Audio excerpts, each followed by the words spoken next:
बिस्मिल्लाहिर्रहमानिर्रहीम।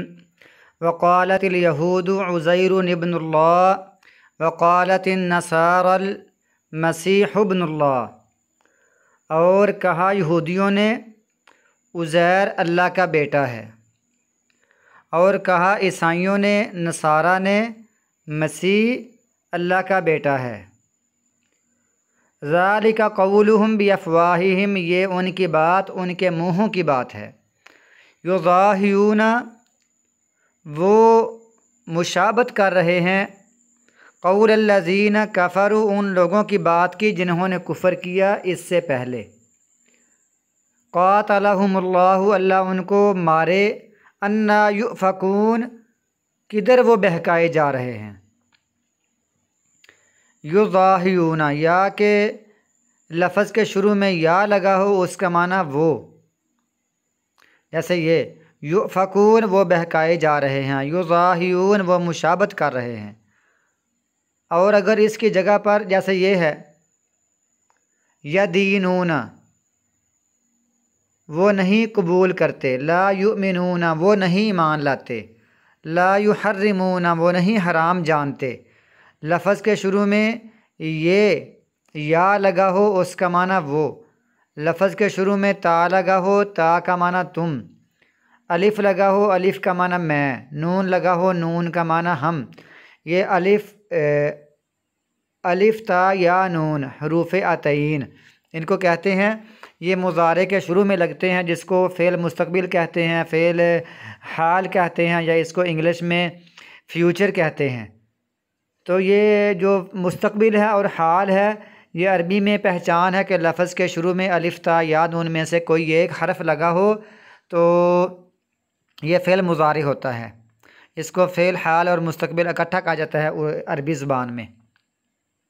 और इसके साथ ही इसका दूसरा मतलब ये है कि एक हर्फ को उठाकर ख़त्म करके दूसरी इसकी जगह पर दूसरा लगाना।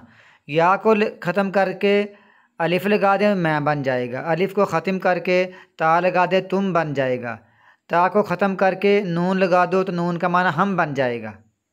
और बाज़ दफ़ा फ़ेल मुज़ारे के ऊपर ता लगी होती है, जिसका माना तुम नहीं हम कर सकते, बल्कि उसका माना हमने करना होता है वो औरत, वो मुअन्नस के लिए है।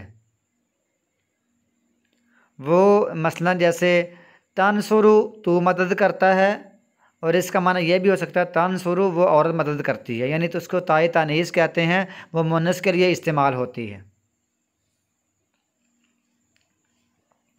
पिछली आयत में अहले किताब के साथ हमने पढ़ा है कि लड़ाई करने की 4 वजह बयान हुई हैं। अब इनमें से बाज़ की तफसीर यहाँ बयान हुई है। यहूदियों ने उज़ैर अलैहिस्सलाम को और ईसाइयों ने मसीह अलैहिस्सलाम को अल्लाह का बेटा करार दिया, जबकि अल्लाह ताला फरमाता है कुल हुवल्लाहु अहद अल्लाहु समद लम यलिद वलम यूलद वलम यकुल लहु कुफुवन अहद। कह दीजिए वो अकेला है, एक है, अल्लाह ही बेनियाज है, ना वो किसी का बाप है और ना किसी का बेटा है, और ना ही उसका कोई बराबर का है। तो ज़ाहिरी बात है, जो बंदा अल्लाह का बेटा तसव्वुर करता है तो उसके जहन में यह भी होता है अल्लाह की बीवी भी है।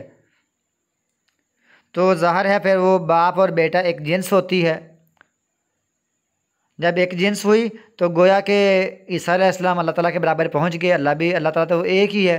तो इनका यह अकीदा गलत है, ये कुफरी अकीदा है।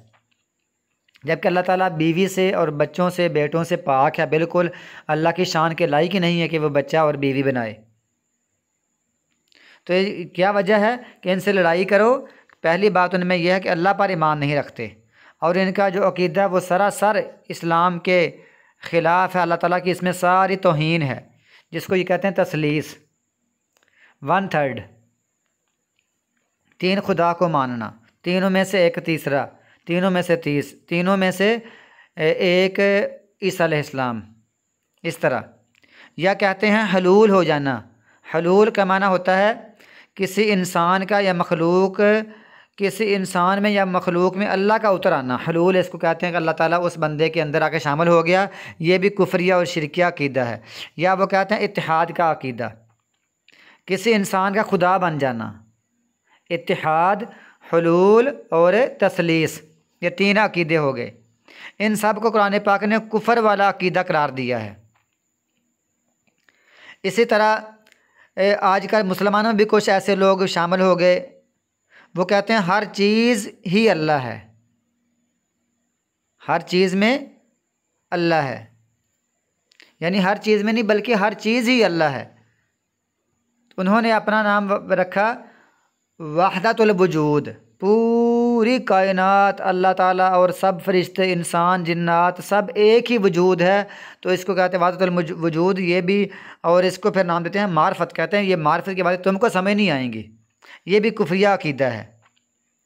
इसी तरह अब कोई मुसलमान यह अकीदा रखता है कि अल्लाह के नबी जनाब मोहम्मद रसूलुल्लाह सल्लल्लाहु अलैहि वसल्लम ख़ुद अल्लाह हैं, या अल्लाह के जिस्म का टुकड़ा है, नूर का टुकड़ा है। तो या वो ये बात समझें कि अल्लाह ताला औलिया के अंदर उतर आता है, औलिया के जिस्म में शामिल हो जाता है। या ख़ुद बाज़ दफ़ा लोग कहते हैं कि बंदा तरक्की करते वली बन गया, और वली तरक्की करते करते आगे अल्लाह बन जाता है। ये सब इनकी मुँहों की बातें हैं, और बल्कि वो ये समझते हैं कि वो अल्लाह बन गया और वो अल्लाह ताला के इख्तियारात का मालिक बन गया। जैसे वो मंसूर ने नारा लगाया था अनल हक़, कि मैं ही अल्लाह हूँ। और इसी तरह उसने किसी ने कहा था सुबहानी मा आज़म शानी, मैं पाक हूँ, मेरी शान कितनी बड़ी है। ये वो ऐसी बातें करते थे। बेशक ये बंदे जितने मर्जी अपने आप को मुसलमान कहें, अनल हक़ कहने वाले, सुबहानी मा आज़म शानी और वहदतुल वजूद और हुलूल का अकीदा और इत्तिहाद का अकीदा, और फिर ये कहें ये मार्फत की बातें हैं, लेकिन ये बहुत ही गलत और कुफरिया अकीदे हैं। ये अल्लाह ताला ने ऐसे अकीदों के रद्द के लिए अपने अंबिया को, अपने रसूलों को भेजा था।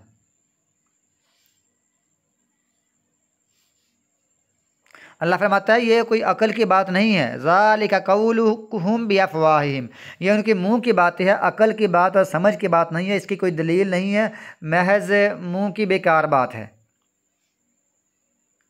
और ये अल्लाह ताला जो फरमा रहा है ना, वो युज़ाहिऊन, वो मुशाहबत कर रहे हैं उन लोगों की जिन्होंने कुफ़र किया इससे पहले। तो इससे कुफ़र करने वाले कौन हैं? जो पुराने लोग थे, चीन वाले, जापान वाले, कदीम मसरी और पुराने ईरानी लोग, वो उनके सारे अकायद, जैसे हिंदुओं के ब्राह्मण होते हैं, जो हिंदू होते हैं उनके करोड़ों खुदा हैं। तो अल्लाह फरमाता है ये उनकी बातों की मुशाबत करते हुए ईसा अलैहिस्सलाम को और उज़ैर अलैहिस्सलाम को अल्लाह के बराबर खड़ा करके अल्लाह का बेटा करार दे रहे हैं। अल्लाह इनको मारे। ये कहाँ बहकाए जा रहे हैं, कैसे बहकाए जा रहे हैं?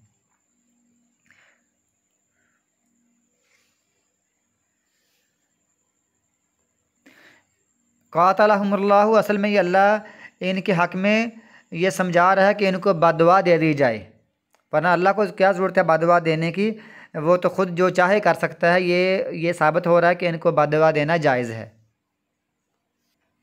इत्तख़ज़ू अहबारहुम व रुहबानहुम अरबाबम मिन दूनिल्लाहि वल मसीह इब्न मरियम, उन्होंने बना लिया अपने आलिमों को और अपने दरवेशों को रब अल्लाह के अलावा, वल मसीह इब्न मरियम, और मसीह बिन मरियम को भी बना लिया। वमा उमिरू, और हालांकि नहीं, वाव का माना हालांकि भी होता है और भी होता है, और बतौर कसम भी इस्तेमाल होता है। हालांकि नहीं इनको हुक्म दिया गया था इल्ला सिवाय इसी के लियाबुदू, कि वो इबादत करें इलाह वाहिदा, एक इलाह की। इनको सिर्फ यही हुक्म दिया गया था कि वो एक इलाह की इबादत करें और उसके अलावा किसी की इबादत ना करें। लेकिन इन्होंने अपने उलमा को और अपने दरवेशों को रब बना लिया, और मसीह बिन मरियम को भी बना लिया। ला इलाहा इल्ला हुवा, नहीं है कोई सच्चा इलाह मगर वही। सुबहानहू, वो पाक है, अम्मा, उससे, युशरिकून, जो वो शरीक ठहरा रहे हैं। अब ये लफ्ज़ अहबार, ये जमा है हिबर की, हिब्रुन या हब्रुन, दोनों तरह ये आता है, और इसका माना है खूब अच्छा आलिम, बहुत मजबूत आलिम। और ये जो रुहबान है ये जमा है राहिब की, यानी ऐसा बंदा जो अल्लाह के खौफ से दुनिया तरक करके, अल्लाह के खौफ से दुनिया को तरक करके लोगों से अलग किसी कुटिया में, किसी खैमे में चला जाए, जहाँ डेरा लगाए, तो वो उसको कहते हैं रुहबान। और ये जो मसीह बिन मरियम के बारे में, ये तो पहले हमने पढ़ लिया कि मसीह बिन मरियम को उन्होंने रब बना लिया, लेकिन यहाँ इनका दोबारा जिक्र आ चुका है, क्योंकि साफ ज़ाहिर है बेटा अपने बाप के इख्तियार में उसका शरीक होता है और उसका जानशीन होता है। इसलिए मसीह अलैहिस्सलाम को, ईसा अलैहिस्सलाम को बेटा मानने पर उनको रब बनाने में क्या कसर रह गई है। जिन्होंने बेटा बना लिया तो गोया कि उन्होंने रब ही बना लिया है। अब रहे इनके आलिम और दरवेश, तो इन्हें रब बनाने वाले कुछ लोग तो वो थे जो वाकई तौर पर इस दुनिया कायनात में उनका हुक्म चलने का अकीदा रखते हैं। कहते हैं इनके दरवेश, इनके उलमा कायनात में तसर्रुफ़ात और इख्तियारात नफ़ा नुकसान का वो भी मालिक हैं, वो भी इख्तियार रखते हैं नफ़ा नुकसान के और औलाद देने के और सेहत देने के और बीमारी दूर करने के, वो भी इख्तियार रखते हैं।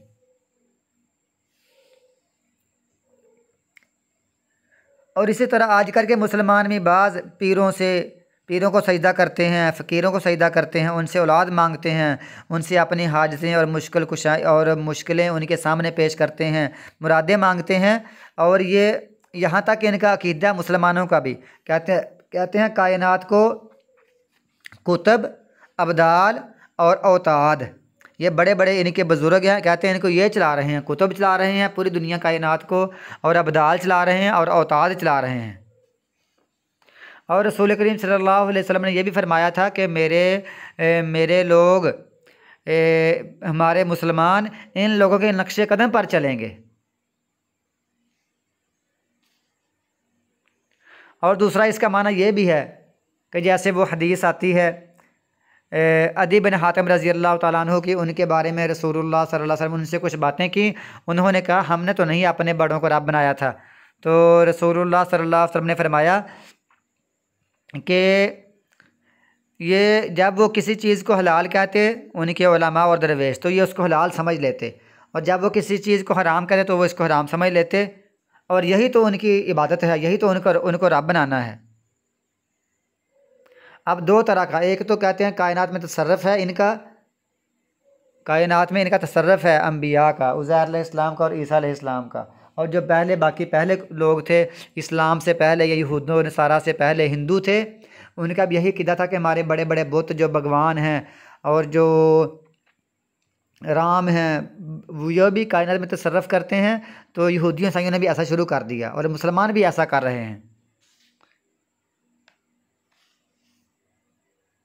और आजकल हमारे मुसलमानों में अगर हम समझें तो देखें कि मुसलमानों ने कितना कुरान पाक और अहादीस के ख़िलाफ़ अपना अक़ीदा बना लिया। किसने इमामों को अपना बड़ा बना लिया है और इमाम की बात को हरफ़ आखिर समझते हैं। किसी ने कुतुब को, किसी ने अब्दाल को, किसी ने पीर साहब को, किसी ने फ़कीर साहब को, किसी ने मज़ार को, किसी ने मुख्तलिफ़ जगह पर अपने आस्थाने बनाए हुए हैं और उनकी बात को हरफ़ आखिर समझते हैं और उलमा की वो तक़लीद करते हैं।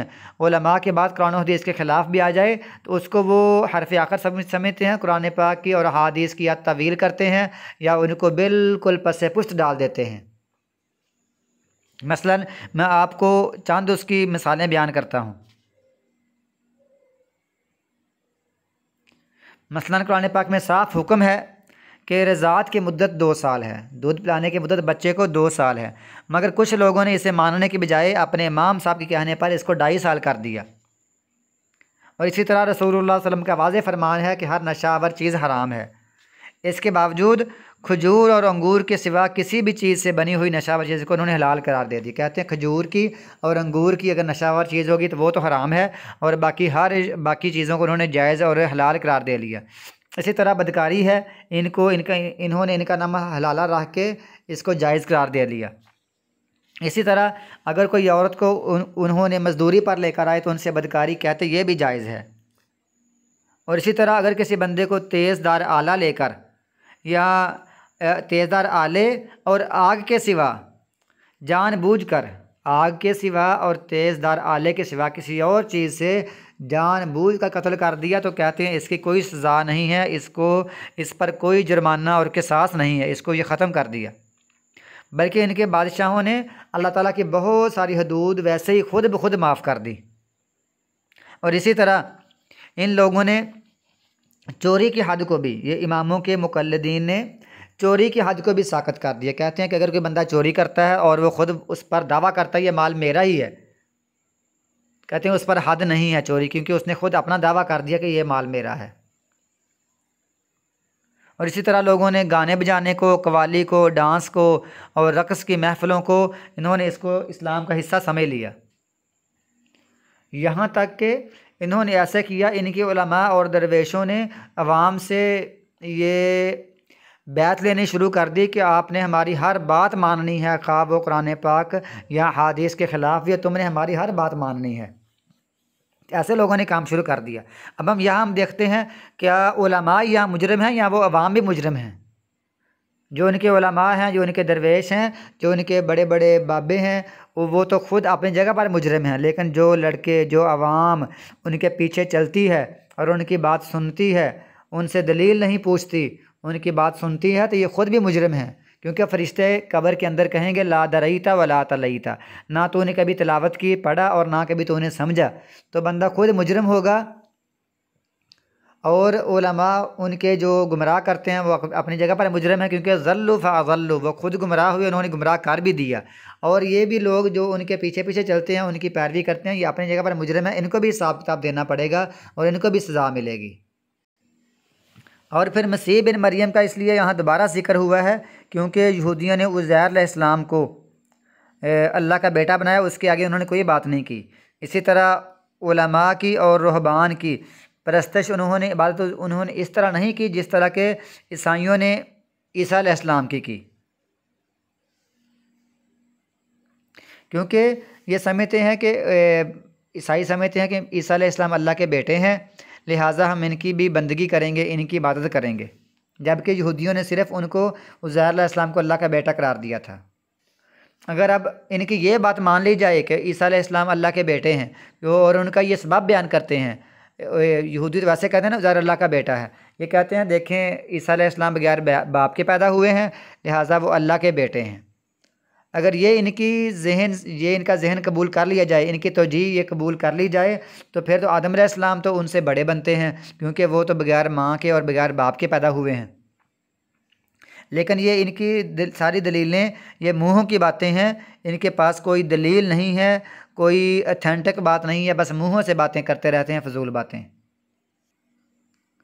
हालांकि इनको सिर्फ यही हुक्म दिया गया था कि अल्लाह वहदहु ला शरीक की इबादत करनी है, जिसके अलावा सच्चा इलाह नहीं है, वो उस चीज़ से पाक है जिसका वो शरीक ठहराते हैं। युरीदूना, वो इरादा करते हैं, ये यहाँ भी या लगी है, वो इरादा करते हैं अन युत्फ़िऊ, कि वो बुझा दें नूर अल्लाह, अल्लाह के नूर को, बिअफ़वाहिम, अपने मुँहों के साथ, व यअबल्लाहु, और अल्लाह इनकार करता है, इल्ला अन युतिम्मा, मगर ये कि वो पूरा करेगा, तमाम करेगा अपने नूर को, वलौ कारिहल काफिरून, अगरचे काफिर लोग नापसंद करें। अल्लाह के नूर से क्या मुराद है? वो दीन इस्लाम है और इसके सच्चे दलाइल हैं जो नहायत ही रोशन हैं, जिनको कोई जुटला नहीं सकता, जिनको कोई बुझा नहीं सकता, इस्लाम कोई ख़त्म नहीं कर सकता। इस आयत में यहूदियों की और ईसाइयों की एक और बुरी खसलत बयान कर दी गई है कि वो चाहते हैं कि इस्लाम के फैलाव को रोकें, इस्लाम को मिटाने के लिए हर मुमकिन वो कोशिश करते हैं, यहाँ तक कि उनकी सारी कोशिशें, तमाम काविशें बेकार रहती हैं। तो ये इशारा है नूर, सूरज और चाँद की तरफ। अब कोई बंदा जितना मर्ज़ी कोशिश कर ले कि सूरज की रोशनी को और चाँद की रोशनी को ख़त्म कर देगा, अपनी फूंकों से, अपने मुँहों से उस रोशनी को बुझा देगा, तो यह नहीं हो सकता। ऐसे ही इस्लाम गोया कि चाँद और सूरज है और ये लोग अपने मुँहों से उसको बंद नहीं कर सकते, उसको ख़त्म नहीं कर सकते। वो अल्लाह की तरफ से एक नूर है, इस्लाम है, रोशनी है, ये बढ़ता ही जाएगा। और जो लोग सूरज और चाँद की रोशनी को ख़त्म नहीं कर सकते, तो वो अल्लाह के नूर को, जो अल्लाह ताला ने बनाया ही इसको गालिब होने के लिए है, वो इसको कैसे बुझा सकते हैं? एक अजीम चीज़ अल्लाह का दीन, और दूसरा ये हकीर अपने फूंकों से उसको बुझाने वाले, अपनी कोशिशों से, अपने पैसों से उसको बुझाने वाले, ये बुझ नहीं सकता। हुवल्लज़ी, वो ज़ात जिसने अरसला रसूलहु, भेजा अपने रसूल को, बिलहुदा, हदायत के साथ, व दीनिल हक़ की, और दीन हक़ के साथ, लियुज़हिरहु, ताकि वो गालिब कर दे इसको, अलद्दीन कुल्ली, तमाम अदियान पर, वलौ कारिहल का मुशरिकून, और अगरचे मुशरिक लोग नापसंद करें। अब यहाँ दीन इस्लाम का गलबे से क्या मुराद है कि इस वक्त तो इस्लाम गालिब नहीं है, तो इसके हम दो माने करेंगे। एक माना है कि इस्लाम अपने दलाइल के एतबार से हर चीज़ पर गालिब है, और ये गलबा दायमी है और हमेशा है। जैसे अल्लाह ताला ने चैलेंज किया हुआ है कि कोई एक सूरत बना कर पेश कर दो कुरान पाक जैसी, तो अभी तक क़यामत तक के लिए चैलेंज है, कोई बंदा इसको पेश नहीं कर सकता। इस हिसाब से इस्लाम गालिब है। और दूसरा इसका माना ये है कि अल्लाह फरमाता है कि मुसलमानों की कोई अपनी कमज़ोरी है, अनतुमुल अलाउना इन कुंतुम मोमिन, अगर तुम सही मोमिन हो तो तुम फिर गालिब ही रहोगे। यानी मुसलमान अगर मोमिन नहीं हैं, कमज़ोरियाँ हैं उनमें, तो फिर वो मगलूब हैं, लेकिन इस्लाम बतौर दलाइल गालिब ही रहता है। जैसे रसूलुल्लाह सल्लल्लाहु अलैहि वसल्लम ने फरमाया कि ज़मीन की पुश्त पर ना कोई ईंट वाला मकान और ना कोई खैमा बाकी रहेगा मगर अल्लाह ताला उसमें इस्लाम का कलमा दाखिल कर देगा। इज़्ज़त वाले को इज़्ज़त बख्श कर और ज़लील को ज़िल्लत देकर, या तो उन्हें इज़्ज़त बख्शेगा तो वो इसमें दाखिल हो जाएंगे, या उन्हें ज़लील कर देगा तो वो इसके माताहत हो जाएंगे। या अय्युहल्लज़ीना आमनू इन्न कसीरम मिनल अहबारि वर्रुहबानि लयअकुलूना अम्वालन नास बिल बातिल। ऐ ईमान वालो, बेशक बहुत सारे उलमा और दरवेश अलबत्ता वो खा लेते हैं लोगों के माल बातिल तरीके के साथ, व यसुद्दून और वो रोकते हैं अन सबीलिल्लाह अल्लाह के रास्ते से। तो ये हुक्म उनके लोगों का भी है और हमारे लोग भी जो लोगों का माल खा लेते हैं बातिल तरीके के साथ, उनके लिए भी है कि अल्लाह के रास्ते से रोकते हैं। वल्लज़ीना और वो लोग यकनिज़ून अज़्ज़हब वल फ़िज़्ज़ता वला युनफ़िक़ूनहा फ़ी सबीलिल्लाहि फ़बश्शिरहुम बिअज़ाबिन अलीम। और वो लोग जो ख़जाना बनाकर रखते हैं, ये या लगा या का माना वो ख़जाना बनाकर रखते हैं अज़्ज़हब सोने को, वल फ़िज़्ज़ता और चांदी को, वला युनफ़िक़ूनहा और नहीं वो, ये या का माना वो नहीं वो खर्च करते उसको, फ़ी सबीलिल्लाह अल्लाह के रास्ते में। फ़बश्शिरहुम इनको खुशखबरी दे दो दर्दनाक अज़ाब की। यौमा उस दिन, युहमा अलैहा फ़ी नारि जहन्नम तपाया जाएगा उसको जहन्नम की आग में। फ़तुक्वा बिहा जिबाहुहुम व जुनूबुहुम, तो दागा जाएगा, दाग लगाया जाएगा, इस्त्री किया जाएगा। जैसे मिकवा मैंने इस्त्री, तुकवा का माना इस्त्री किया जाएगा, दाग दिया जाएगा इसके साथ उनकी पेशानियों को, वजुनूबहुम और उनके पहलुओं को, वजुहूरुहुम और उनकी पीठों को। अल्लाह कहेगा हाज़ा मा कनज़्तुम, ये है जो तुमने ख़जाना जमा किया था अपने जानों के लिए। फ़ज़ूक़ू पस जायका चखो, मा कुंतुम तकनिज़ून जो तुम ख़जाने जमा किया करते थे। अब इस आयत में एक और इनकी मतलब बदखसलत इनकी ज़ाहिर हो रही है कि ये सिर्फ़ लोगों का माल नहीं खाते बल्कि इनको लोगों के मालों को जमा कर के रखते हैं, और लोगों का माल जमा कर के सोना चांदी इसको लेते हैं, या ख़ुद इनका जो अपना माल होता है उसकी ज़कात नहीं निकालते, उसमें से उशर नहीं निकालते और सोने चांदी से ज़कात नहीं निकालते। तो यही ज़कात का जो माल इन्होंने नहीं दिया, तो ये माल इनका जो इन्होंने जमा किया हुआ था कल क़यामत को आग में तपाया जाएगा। फिर उनसे इनकी पीठों को और उनके चेहरों को, पेशानियों को और पहलुओं को उनसे इस्त्री किया जाएगा। और ये कब तक रहेगा? 50,000 साल का दिन है वो क़यामत का, जिस दिन बाकी सारे लोगों के फ़ैसले किए जा रहे होंगे और इनका 50,000 साल तक इनके जिस्मों को गर्म इस्त्री से, इन सोने चांदी से गर्म करके इनको दागा जाएगा, इनकी पीठों को, जिस्मों को दागा जाएगा। तब तक लोगों का फ़ैसला हो जाएगा, उस वक़्त तक इनके साथ ये मामला होता रहेगा। यानी करीबन 50,000 साल इनके साथ ये मामला होगा। ये लंबी हदीस है जिसमें ऊँटों का भी है, बकरियों का भी है। मसलन जो बंदा बकरियों की ज़कात नहीं निकालता तो 50,000 साल तक वो बकरियां उनको अपने खुरों से और अपने सींगों से उनको नीचे पाँव के नीचे रौंदती रहेंगी, ऊँट भी और गाय भी। और ये जो सोना चांदी है ये आग बन जाएगी और इससे जिस्मों को तपाया जाएगा और दाग दिया जाएगा। और जो बंदे उशर ज़कात निकालते हैं फिर बाकी वो अगर जमा कर सकते हैं, उनके लिए रायत है, इस्लाम ने दी है। तो लिहाजा बंदे को ज़कात बड़े हिसाब से, तरतीब से याद रख के सालाना उसका पूरा हिसाब लगा कर उसको निकालना चाहिए। और इसके साथ साथ इसके अलावा भी कुछ नफली तौर पर भी बंदे को अल्लाह की राह में देना चाहिए। इन्ना इद्दत शुहूरी इंदल्लाहि इस्ना अशरा शहरन फ़ी किताबिल्लाहि यौम खलक़स समावाति वल अर्ज़ मिनहा अर्बअतुन हुरुम ज़ालिकद्दीनुल क़य्यिम फ़ला तज़लिमू फ़ीहिन्ना अनफुसकुम वक़ातिलुल मुशरिकीन काफ़्फ़तन कमा युक़ातिलूनकुम काफ़्फ़ा वअलमू अन्नल्लाहा मअल मुत्तक़ीन। बेशक महीनों की गिनती अल्लाह के यहाँ 12 हैं। इसना अशरा 12 शहरन महीने, 12 महीने हैं अल्लाह की किताब में। यौम उस दिन से खलक़स समावात वल अर्ज़ जिस दिन उसने पैदा किया आसमानों को और ज़मीन को। मिनहा इसमें से अर्बअतुन 4 महीने हुरुमुन हुर्मत वाले हैं, इज़्ज़त वाले हैं। ज़ालिकद्दीनुल क़य्यिम यही सीधा दीन है। दीन यही है कि 12 महीने हैं और 4 महीने हुर्मत वाले हैं। फ़ला तज़लिमू पस ना तुम जुल्म करो फ़ीहिन्ना इनमें अनफुसकुम अपनी जानों पर। वक़ातिलुल मुशरिकीन और लड़ाई करो मुशरिकीन से काफ़तन इकट्ठे होकर, सारे के सारे, कमा जिस तरह, कमा माना जिस तरह, युक़ातिलूनकुम वो लड़ाई करते हैं तुमसे काफ़तन इकट्ठे होकर। वअलमू और जान लो अन्नल्लाह बेशक अल्लाह ताला मअल मुत्तक़ीन मुत्तक़ीन के साथ है। अब पिछली आयत में इनके जो 3 बड़े बड़े लोग थे, एक उनके उलमा, दरवेश और मालदार लोग, इन्होंने लोगों का माल को बिगाड़ दिया था। इसके साथ साथ अल्लाह ने इनकी खूब मजम्मत की है। बाद में मुशरिकीन का कुछ और एक जो इनकी मज़ीद ख़राबियाँ थीं वो भी बयान कर दी हैं कि इन्होंने अल्लाह के महीनों को उन्होंने उल्ट पुल्ट कर दिया था। मैं मुख्तसर बयान करता हूँ, आप सुने। यहूद व नसारा की तरह जो मक्का के मुशरिकीन थे, ये भी अल्लाह के हकाम बदलने में बहुत हीलाबाजी और बहानाबाजी किया करते थे।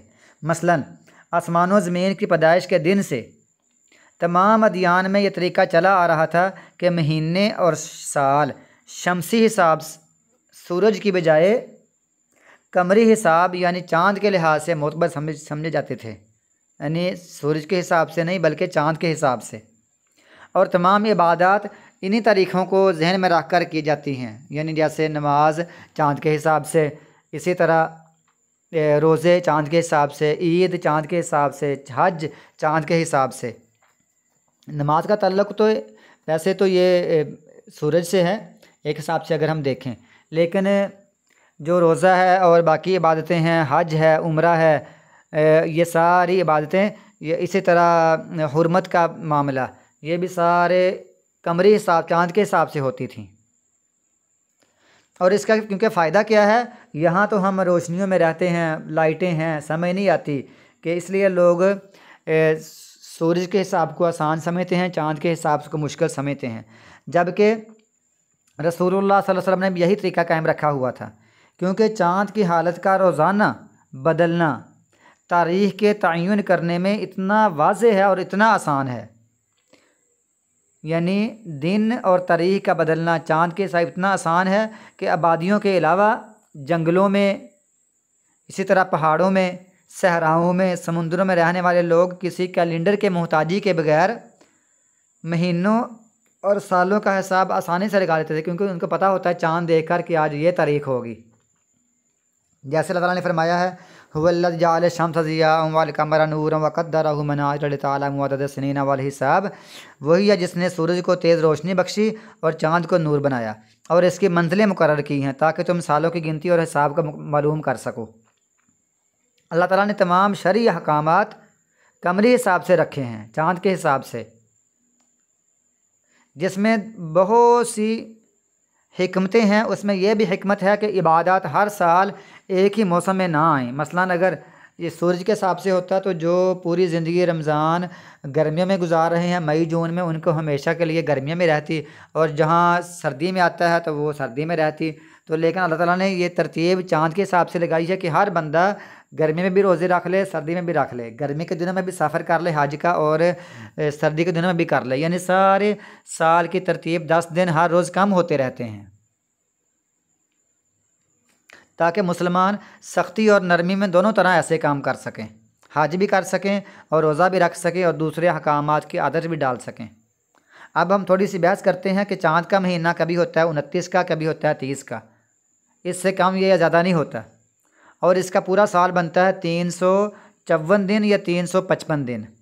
जबकि सूरज का हिसाब लगाएं तो वो 365 दिन का होता है। 365 और एक दिन का चौथाई हिस्सा, यानी 365 और 6 घंटे, चौथाई हिस्सा। और इसमें कुछ महीने 30 के होते हैं, कुछ 31 के होते हैं, 4 होते हैं 30 के, 7 होते हैं 31 के, और एक होता है कभी 28 का कभी 29 का, यानी 3 साल 28 का और 1 साल 29 का। इसका ये हिसाब होता है। अच्छा, अब कमरी महीनों के हिसाब से, चाँद के महीनों के हिसाब से जो 4 महीने हैं वो पहले सुन लें। एक ज़िकात का महीना 11वां महीना, एक 12वां महीना ज़िलहज का, और एक पहला महीना मुहर्रम का, और एक रजब का महीना। 4 महीने इज़्ज़त वाले हैं, हुर्मत वाले हैं। तो दीन इब्राहिमी में ही इन महीनों को इज़्ज़त वाले करार दिया गया था, जिनमें हर किस्म की लड़ाई हराम थी। हत्ता कि अगर कोई बंदा अपने बाप के कातल को भी देख लेता तो वो उसको कत्ल ना करता। और इसका फ़ायदा क्या है, ताकि हज के अयाम 3 महीने मसलन ज़िकात, ज़िलहज और मुहर्रम, ये 3 महीने होते हैं हज के लिए। हज के लिए कैसे है, ज़िकात में लोग सफ़र करते हैं हज करने आने के लिए, हज के महीने में मक्का मुकरमा रहते हैं, हज करते हैं, बाकी रहते हैं। फिर मुहर्रम का महीना होता है, वापसी अपने अपने इलाकों में, ममालिक में, मुल्कों में सफ़र करने के लिए जाते हैं। तो ये 3 महीने होते हैं ताकि लोगों को आने के लिए भी कोई डाकू और चोर, कोई लुटेरे ना पड़ जाएँ, क्योंकि लोग इज़्ज़त इसका एहतराम करते हैं। और हज के जाते हुए भी लोग इसका इज़्ज़त एहतराम करें और हाजियों को कोई तंग ना करे, इसलिए 3 महीने ये इकट्ठे हैं, हुर्मत वाले हैं। और जो रजब का महीना है वो इस हिसाब से है क्योंकि लोग अक्सर उम्रा करने के लिए आते हैं रमज़ान में। तो रजब में वो अगर ये सफ़र शुरू करें तो रमज़ान के अंदर बड़े दूर दूर के इलाकों से लोग निकल आते थे कि हमने उम्रा करने के लिए जाना है। अब ये जो रजब का मामला है, इनको अल्लाह के नबी ने फरमाया मुज़र का रजब, मुज़र कबीले का। तो क्योंकि वो जो 2 कबीले थे ना, बनु रबिया, वो समझते थे कि रमज़ान का महीना हुर्मत वाला है, और ये मुज़र समझते थे कि रजब का महीना हुर्मत वाला है। तो रसूलुल्लाह सल्लल्लाहु अलैहि वसल्लम ने वाज़े का फरमा दिया कि रजब का महीना हुर्मत वाला है और इज़्ज़त वाला है। तो ये जो मुशरिकीन मक्का थे ना, ये हज को भी शमसी हिसाब से, सूरज के हिसाब से करते थे, ताकि बस जब ठंडा मौसम हो तब हम हज करें, हमें गर्मी मौसम में हज ना करना पड़े। तो कभी कभी वो इसमें 1 साल में ही इजाफ़ा करके तो साल के महीनों को 13 या 14 का भी कर लेते थे। ये उन्होंने ऐसे गलत काम किए हुए थे, इसे वो कहते थे कबीसा।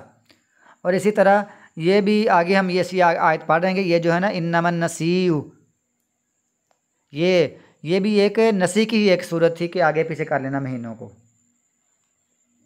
और जिस साल रसूलुल्लाह सल्लल्लाहु अलैहि वसल्लम ने हज किया उस साल बिल्कुल ज़माना अपनी सही गर्दिश करता सही दिन पहुंच चुके थे। उस दिन 10 ज़िलहज ही था जिस दिन रसूलुल्लाह सल्लल्लाहु अलैहि वसल्लम कुर्बानी कर रहे थे। तो ये वही 10 ज़िलहज था। तो अल्लाह ताला ने जिस दिन से पैदा किया था ना ज़मीन व आसमान, उस हिसाब से जो गिनती थी ना, वो गिनती घूमती घुमाती इस दिन बिल्कुल सही डेट पर आ चुकी थी, और ये वही गिनती है। तो रसूलुल्लाह सल्लल्लाहु अलैहि वसल्लम ने उस दिन हज किया और फरमाया कि ज़माना अपनी असली हालत पर आ गया है।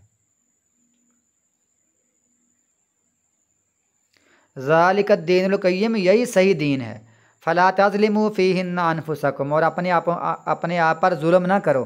तो जुल्म तो वैसे भी मना है, लेकिन इस महीने में स्पेशली तौर पर, क्योंकि इन चीज़ों के फ़ज़ाइल होते हैं, मसलन मक्का मुकरमा की फ़जीलत है, इस तरह इज़्ज़त वाले महीनों की फ़जीलत है, इसी तरह मस्जिदों की फ़जीलत है, माह रमज़ान की अलग फ़जीलत है, शब कदर की अलग फ़जीलत है। ये फ़जीलतें से मुराद यह है कि इनमें बिल्कुल बहुत एहतियात करना है किसी पर लड़ाई झगड़े से, और कोशिश करनी है कि इसमें फ़जीलतों को समेटें और ज़्यादा से ज़्यादा इबादतें करें। अल्लाह फरमाता है वक़ातिलुल मुशरिकीन, और लड़ाई करो मुशरिकीन से काफ़तन, इकट्ठे होकर, जिस तरह के वो लड़ाई करते हैं तुमसे इकट्ठे होकर। अब यहाँ तक है कि जो बंदा मक्का मुकरमा में किसी इल्हाद की बेदीनी का इरादा भी करेगा, अल्लाह फरमाता है उनको भी मैं दर्दनाक अजाब दूंगा। ये सूरह हज की आयत है, यानी मक्का मुकरमा में इल्हाद और बेदीनी का इरादा करने वाले को भी अजाब हो सकता है। अब इसका माना क्या है कि इकट्ठे होकर लड़ो, तो इसकी 2 तफसीरें हम कर सकते हैं। एक तो यह कि जिस तरह मुशरिकीन तुमसे सब के सब इकट्ठे होकर लड़ते हैं, तुम भी उनसे सब के सब इकट्ठे होकर लड़ो।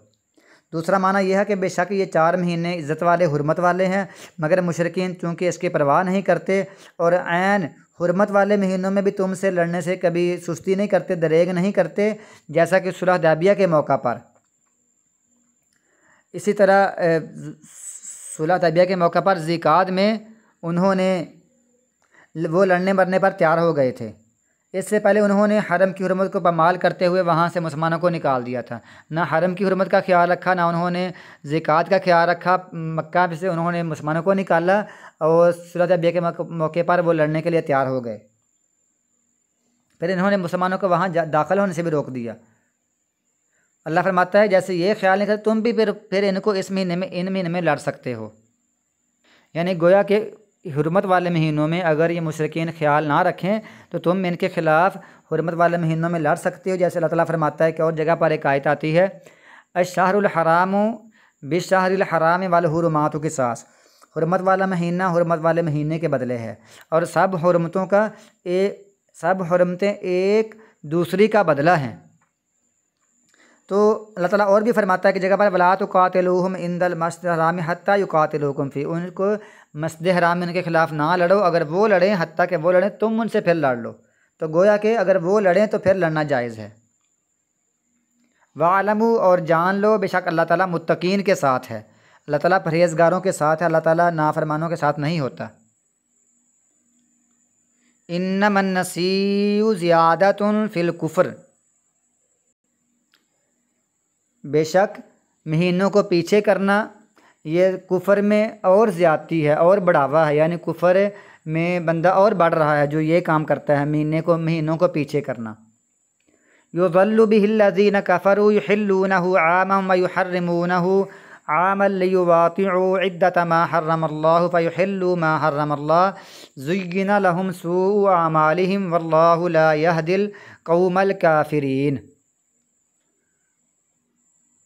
बेशक महीनों को पीछे करना ये कुफ़र में बढ़ावा है, ज़्यादती है, गुमराह किए जाते हैं इसके साथ वो लोग जिन्होंने कुफ़र किया।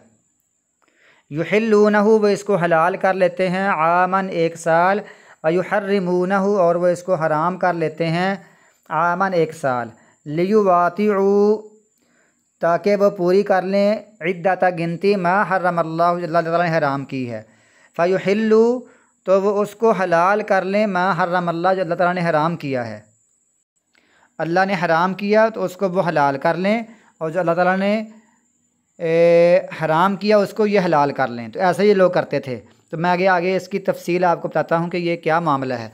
ज़ुय्यिना लहुम, मुज़य्यन खूबसूरत कर दिया गया उनके लिए उनके बुरे अमाल उनको बड़े खूबसूरत करके पेश किए गए, उनको ये अमाल अच्छे लगने लगे। वल्लाहु, अल्लाह ताला ला यहदिल कौमल काफ़िरीन, काफिरों की कौम को हदायत नहीं देता। तो ये नसी क्यों करते थे?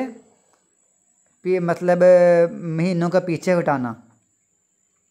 ये लोग जंगो जदल बड़ा करते थे और लूट मार के आदी थे, और ये मुसलसल 3 महीने इस काम से बात रहना इनके लिए बहुत मुश्किल था कि 3 महीने वो नहीं लड़ेंगे, 3 महीने वो लूट मार नहीं करेंगे। ज़िकात, ज़िलहज और मुहर्रम 3 महीने कहते थे हम कैसे गुजारेंगे। इसलिए वो हुर्मत वाले महीने मसलन मुहर्रम को हलाल करार देकर उससे अगले महीने माह सफ़र कहते ये हुर्मत वाला है, यानी मुहर्रम को हलाल कर लिया, 2 महीने लगातार सब्र करते रहे, मुहर्रम को हलाल करके फिर उसमें सब कत्लो गारत और मार पीट और लूट मार करते रहे। उसकी जगह पर फिर उन्होंने सफ़र को हलाल कर लेते। इनके यहाँ बस 4 महीने हुर्मत वाले साल में पूरे करने होते थे। अब इनके लिए ये ज़रूरी नहीं है कि वही महीने पूरे करने हैं जो अल्लाह ताला ने उनको हुक्म दिया है। उन्होंने इसको मुअय्यन करना कि फ़लाँ महीना है कि हमने 4 महीने पूरे करने हैं, इन्होंने ख़ुद अपने इख्तियार में लेकर महीनों की उल्ट पुल्ट गिनती करके 4 महीने की इद्दत बस पूरी करते थे, तादाद पूरी करते थे, लेकिन इन्होंने महीनों के नाम खुद रख लिए थे उल्ट पुल्ट करके।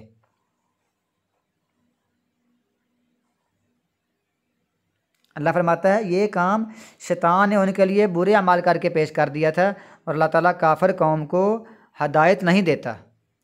अल्लाह ताला हमें ऐसी रस्म व रिवाज से बचाए जो बंदे को कुफर तक ले जाए और अपना अकीदा भी दुरुस्त करने की तौफीक अता फरमाए।